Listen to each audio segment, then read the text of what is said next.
Modern economies no longer use money backed by gold or any physical asset. What we use today is called fiat money, currency that has no real value on its own. It's not backed by anything. It's only valuable because governments say it is, and people trust it. In simple words, printed money is created from nothing, but it controls almost everything. And yet, very few people understand how this system really works, or how money is created in the first place.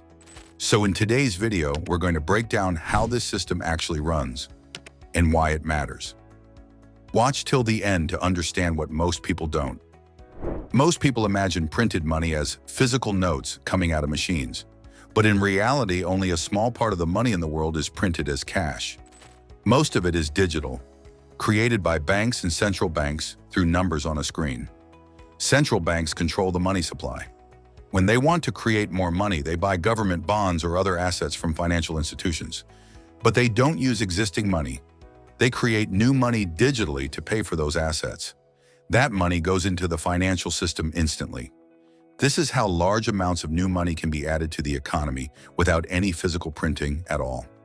In times of crisis, central banks use quantitative easing, a process where they inject massive amounts of money into the system to boost spending and investment.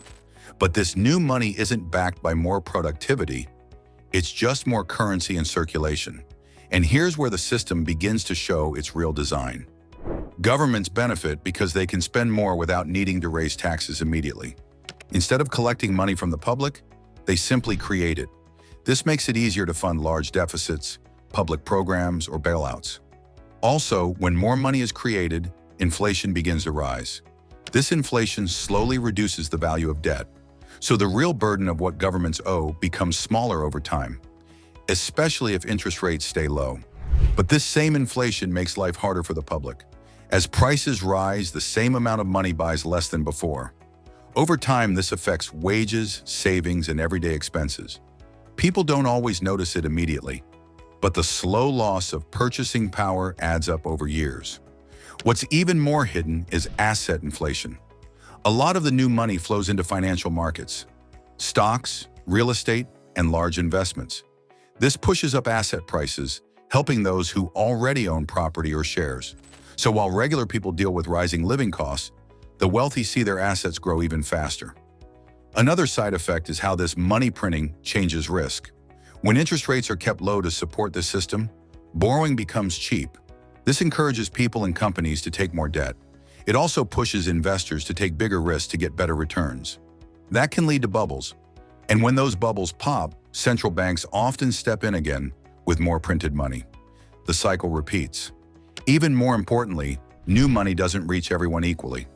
It usually enters through banks and large financial systems first. Those closest to the source benefit early. They can invest or spend before prices go up. This is called the Cantillon effect, and it's one reason why the gap between the rich and the average person keeps growing. So while printed money may seem like a tool to support the economy, it also quietly shifts wealth and power toward those who understand and control the system.